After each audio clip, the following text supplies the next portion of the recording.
Trump reste inflexible sur les droits de douane et il dit que il y a 50 pays qui l'ont contacté pour négocier. Je les ai ignorés.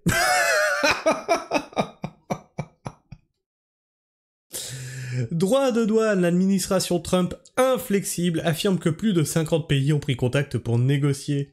Les annonces de Donald Trump ont secoué les marchés mondiaux. On l'a traité hier en vidéo, la bourse s'effondre de partout.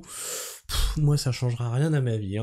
Provoquant des réactions de la Chine et de l'UE, une réunion des ministres du commerce extérieur de l'Union européenne est prévue lundi. Et donc, on est le 8, ça a été publié le 6 avril. Donald Trump est resté inflexible dimanche 6 avril sur le droit de douane imposé au reste du monde malgré un nouveau coup de tabac sur les marchés. Son administration a ainsi souligné que plus de 50 pays avaient pris contact avec la Maison-Blanche pour négocier. Plus de 50 pays ont approché le gouvernement au sujet d'une réduction de leurs barrières douanières, de leurs droits de douane et l'arrêt de leur manipulation de change, a déclaré le ministre des Finances américain Scott Bessent sur la chaîne NBC.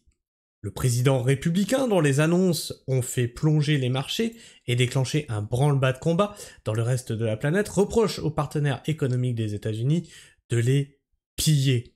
En conséquence,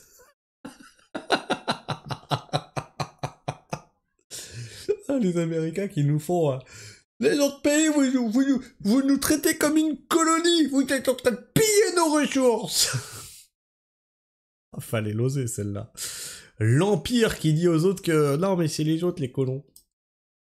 En conséquence, il a décidé d'imposer un taux universel de 10% de taxes douanières sur tous les produits importés aux États-Unis.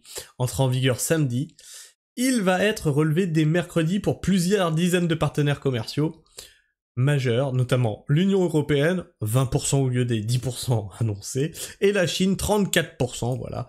Donc tous ceux qui les emmerdent, c'est bon, on rehausse le taux. Et ils sont chez eux, ils font bien ce qu'ils veulent. Nous avons des déficits commerciaux massifs avec la Chine, l'Union européenne et beaucoup d'autres, a écrit dimanche Donald Trump sur son réseau Truth Social. La seule manière de régler ce problème, ce sont les droits de douane qui vont rapporter des dizaines de milliards de dollars aux États-Unis, a-t-il ajouté. C'est magnifique. Rappelez-vous quand on gueulait pour le Mercosur, quand les agriculteurs ont gueulé pour le Mercosur, ce que Ursula von der Leyen a dit. Ça va rapporter plusieurs dizaines de milliers d'euros, plus de dizaines de milliards d'euros dans la zone euro. Donc les agriculteurs, vous êtes gentils, vous crevez en silence. Donc là, c'était le bon côté. Qui est normal, il fallait adhérer. Mais quand c'est Trump qui le fait, ah non, facho.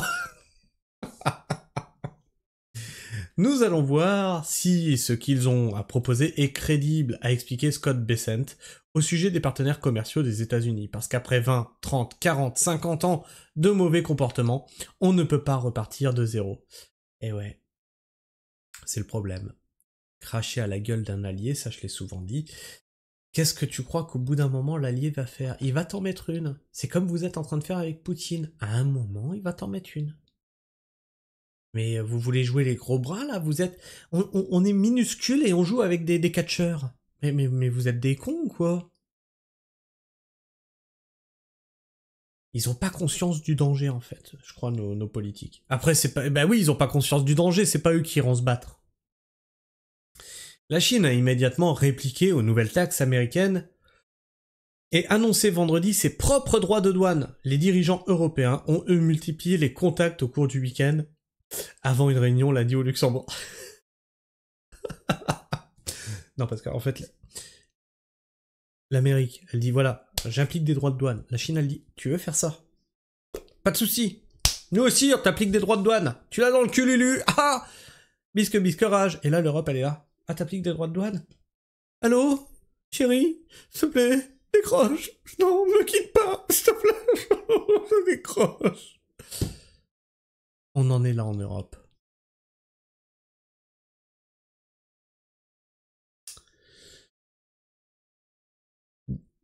Oui, parce qu'ils ont juste essayé d'avoir plusieurs contacts. Ils ont pas fait ah, nous aussi, on l'a dans le fion surtout, voilà, ouais, tu te l'es bien fait mettre. Donc, une réunion lundi à Luxembourg des ministres du commerce extérieur de l'UE pour préparer la réponse européenne aux États-Unis. Le monde tel qu'on le connaissait a disparu, a résumé le Premier ministre britannique Keir Starmer au sujet de cette remise en cause de l'ordre mondial du commerce. Il manquait une nouvelle devant, le nouvel ordre mondial du commerce. Alors, c'est marrant parce que le monde tel qu'on le connaissait a disparu. Ça rappelle quelque chose, ça, après le gros vide. Il n'y aura pas de retour à la normale. Le monde d'avant est fini. Les jours, comment qu'il avait fait Macron, ah, je sais plus comment qu'il l'avait dit, les jours, tu sais, heureux ont disparu, bref, etc., etc.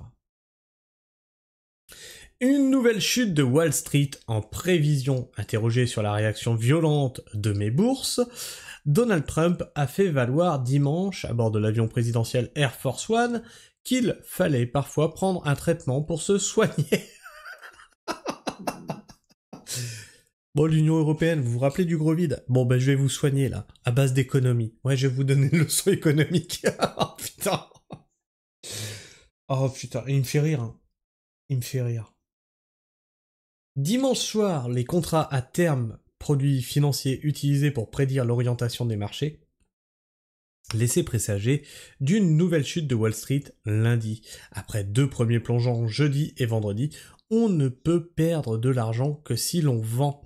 Et actuellement, la stratégie intelligente, c'est de ne pas paniquer. Oh putain, ils utilisent la stratégie des gants de plomb. C'est-à-dire que tu vois que tout est en train de couler, et tu te dis, j'ai trop investi pour revendre, et ils vont aller jusqu'au fond. Annoncé sur Fox News, j'allais dire sur Fake News, annoncé sur Fox News, Peter Navarro, conseiller au commerce du milliardaire républicain. Le premier ministre israélien Benjamin Netanyahou doit rencontrer lundi Donald Trump à Washington pour évoquer entre autres la nouvelle taxe douanière de 17% que les États-Unis prévoient d'infliger à Israël. Du coup, les États-Unis sont pro-Hamas ou sont pour Gaza? Parce qu'ils taxent Israël. Dites-moi dans les commentaires, les gauchos, s'il vous plaît. Je ne sais plus où est Donald Trump. Il est de gauche ou il est de droite? C'est un facho ou un... Dites-moi. De son côté, le plus haut dirigeant vietnamien, le secrétaire général du parti communiste To Lam, a demandé un délai d'au moins 45 jours avant l'entrée en vigueur des droits de douane de 46% sur la production vietnamienne exportée aux États-Unis. Ce report laisserait le temps, selon lui, aux 2 pays de parvenir à un accord le plus rapidement possible.